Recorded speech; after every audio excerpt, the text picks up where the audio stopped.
For all those nice words. No. Thank you. I love you. Wow.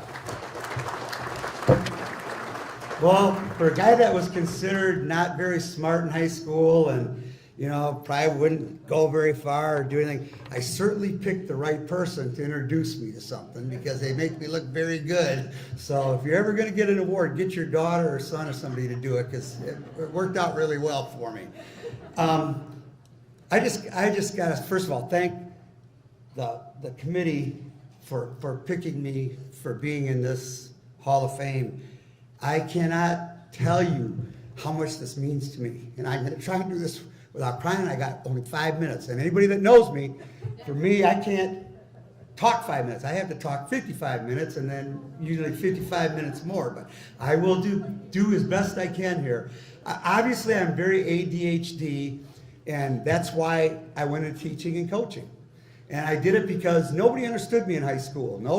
I was just this little kid that couldn't focus but could run around and play and go and go and go. And my best high school buddy is here tonight, and we just were constantly into trouble and going. And I knew what I wanted to do is I wanted to teach, and I wanted to work with kids that were like me because I was told I was dumb. I'd never amount to anything, and I had that perception. So I wasn't going to go to college. I was going in the Marine Corps. I was all set to go. And then I started football, started to get offers to play football. So I ended up going to Western Illinois, which WIU, they were the Leathernecks. And so I thought that's a good fit for me. WIU also didn't stand for Western Illinois. It was for Where Idiots Unite, and I was able to get in. And but the thing I really realized was that I wasn't dumb. I took the ACT scores, and I listened in class, and even though, well, as much as I could, I listened in class. And I did very well on my ACTs, and that's what got me in. And that's what gave me the break to be able to move ahead and go into coaching and be able to work with kids who are like me and understand what it's like. I was always told I'd never play. I was too small. I had two brothers, one's 6'3", 164. I asked my mom if I was the milkman's kid. She said, no, but your brothers are. And so okay. But I've been blessed, honestly, my whole life. I've had the Lord looking over me, watching over me. I've had a life I can't even explain to you, and friendships. There are people here that I've coached, people that I've coached with, people here that have been with me through the hardest times and the best times. It's amazing, and what a journey it is, and what a wonderful profession it is to be able to coach. And I didn't do it because of wins and losses. I wanted to teach life skills. I wanted to teach, the biggest one of all was overcoming adversity. That was the first thing we would teach. And if we could teach that to kids, football would take care of itself. I was able to get into the Illinois Coaches Hall of Fame. I didn't have a winning record when I got in, and I got recognized because I was able to take teams that hadn't won and build them up. And so they looked at what I did after I was there and not before I was there. And it was just an honor and privilege to work with these kids who people said, you can't do it, and then proved to everybody that we could. I had that little guy syndrome chip on my shoulder, I guess, and I carried it with me everywhere I went. I want to say there's so many people I want to name, and I can't because if I leave somebody out, I'll feel bad. But you all know who you are. I do. I got to mention, though, the most important thing to me was Elgin. This is what made me. This is why this is so important. I loved Elgin. I loved Elgin athletics. I remember going to games as a little kid, playing football behind the stands or sitting up in the stands and watching Willie Spates run with the ball and Rick Call and all. Geez, these guys, they were amazing. And I just loved them. They were just great. And I wanted to be like them. And then what really got me was I wanted to be like Bill Chesborough. That was the man who made me want to coach. One reason why I'm here is because of him. I know it.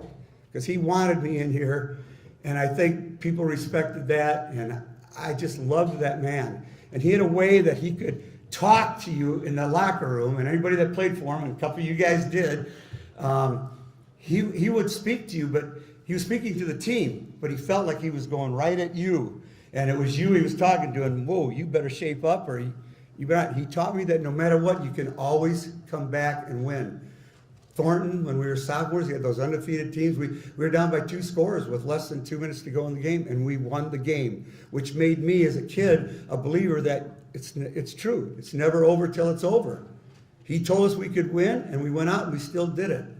And so Elgin gave me this strong background in the athletics and the play, going to Wing Park, going to the Y, being at Elgin High School, wanting to be a Maroon. Then they built Larkin, and that was my senior year in high school when they built Larkin, and I lived on the west side, and it changed a lot of things. I loved Elgin, and I loved what Elgin did for me, and I love being a part of this organization.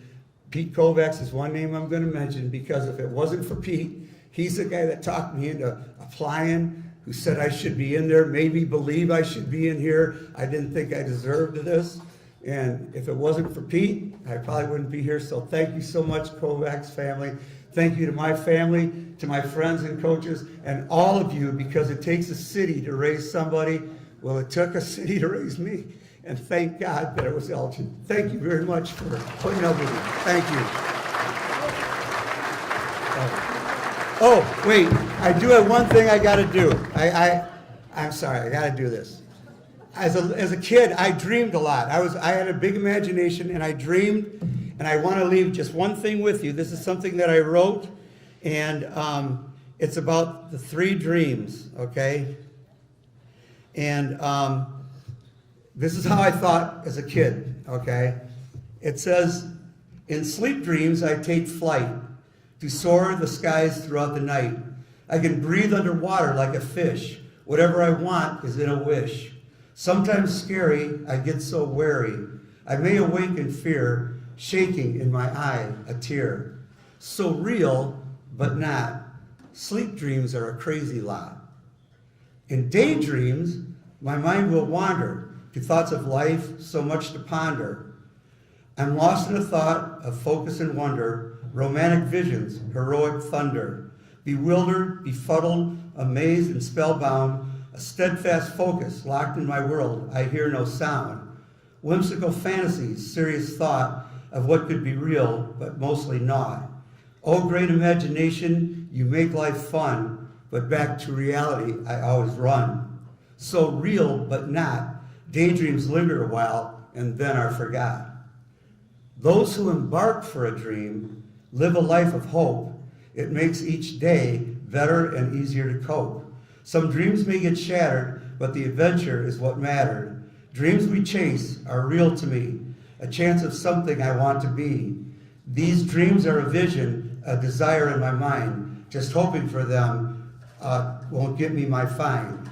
You may have lots of dreams, don't settle on one, because to improve your life, dreams are never done. When one gets fulfilled, another will begin, striving over and over, again and again. The best part of living dreams is if you miss the mark, just start over. Don't stay in the dark. Find a way. You'll never diminish. As long as you try, it's never unfinished. So real it is. Enjoy the ride. The dreams we chase give fulfillment inside.